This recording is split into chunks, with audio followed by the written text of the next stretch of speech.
हमारे साथ में मौजूद हैं कांग्रेस के बेहद ही वरिष्ठ नेता सांसद प्रदीप टमटा जी।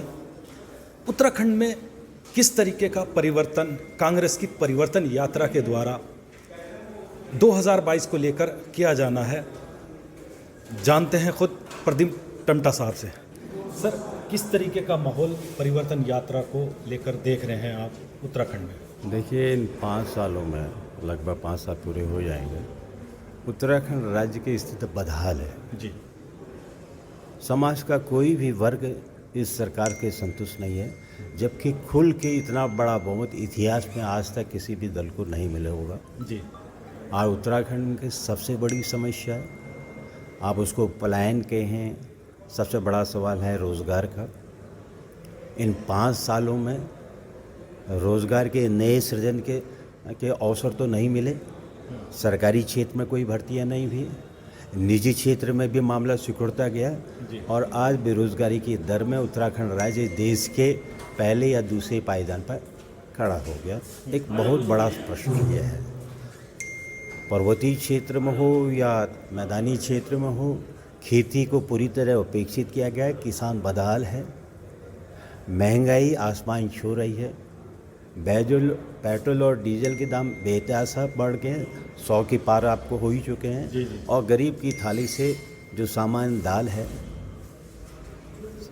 जो उसके रोटी और रोजी को पूर्ति करते हुए चीज़ें हैं, वो गायब हो रही हैं। समाज के कमज़ोर वर्ग हैं, दलित हैं, पिछड़े समाज के लोग हैं, अल्पसंख्यक लोग हैं, वो अपने आप को अलगाव में समझ रहे हैं। इन 5 सालों में दलित पिछड़ों के अत्याचार बढ़े हैं। आरक्षण को पूरी तरह समाप्त करने की साजिश भारतीय जनता पार्टी की सरकार ने की। ये पहली सरकार होगी जो सुप्रीम हाई कोर्ट के द्वारा दलितों को दिए पक्ष में पदोन्नति में आरक्षण हो, उसके खिलाफ सुप्रीम कोर्ट में चली गई। तो मेरा ये कहना है, बेटी बचाओ का नारा देते हैं, हमने बड़ी एक योजना चलाई, गरीब की बेटी पे 12 पास के कन्यादान योजना, वो तबाह कर दी।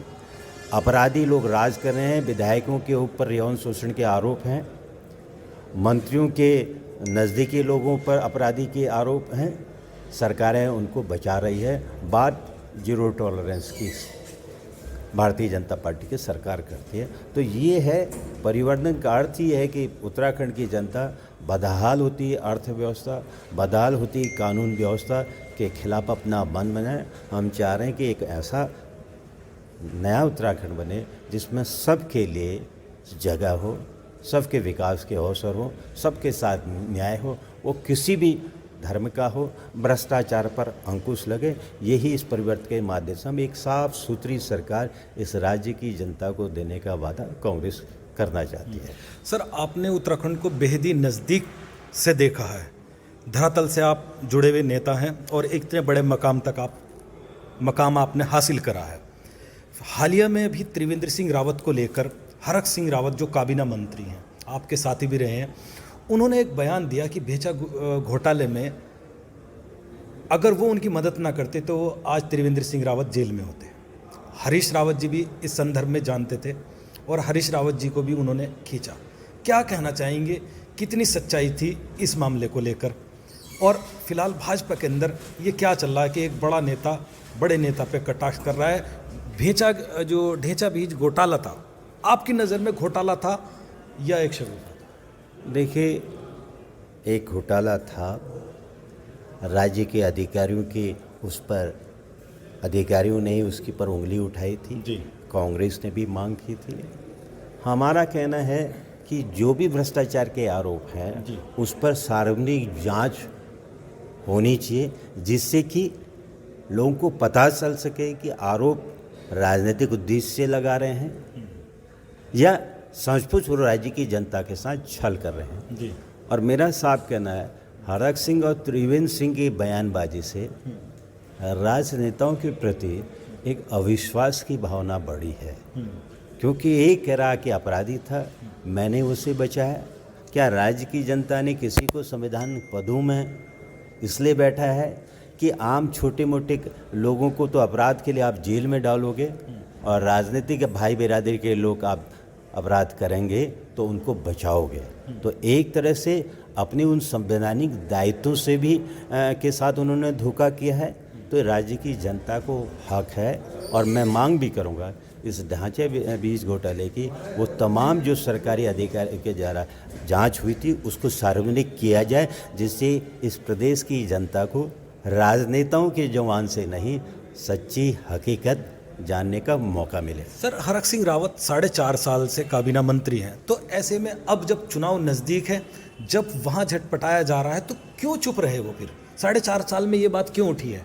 मैं इन राज की बहुत टिप्पणी इन पर करना नहीं चाहता, क्योंकि इन्होंने हमारी राजनीतिक बिरादरी को भी बदनाम किया। अगर अपराध था तो आपने उनको बचाया क्यों?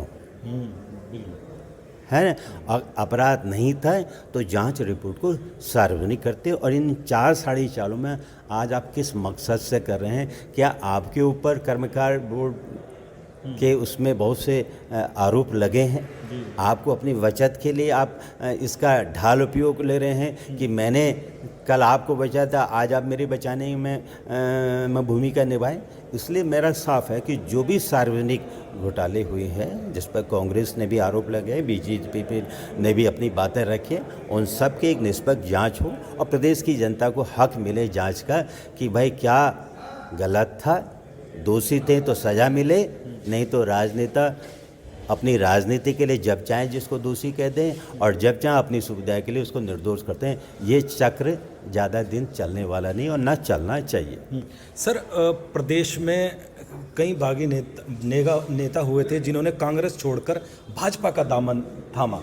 आज भाजपा का दामन छोड़कर कांग्रेस में आने की अटकलें जारी हैं ज़ोर शोर से। क्या कहना चाहेंगे कि उन्हें कांग्रेस माफ़ कर देगी, ले लेगी? मेरी कोई टिप्पणी नहीं, ये कांग्रेस नेतृत्व को फैसला करना है।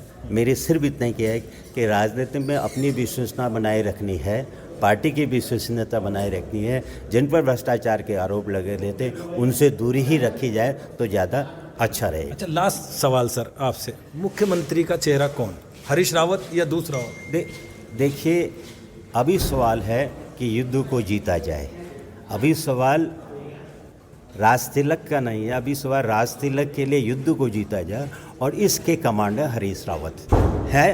तो सेकंड सीढ़ी में पहले युद्ध जीत लेंगे, फिर उसके बाद अगली कड़ी में जाएंगे। बहुत बहुत शुक्रिया। ये थे हमारे साथ में प्रदीप टमटा साहब, कांग्रेस के दिग्गज नेता और बेहद ही सादगी वाले नेता। आपने उनकी बात सुनी।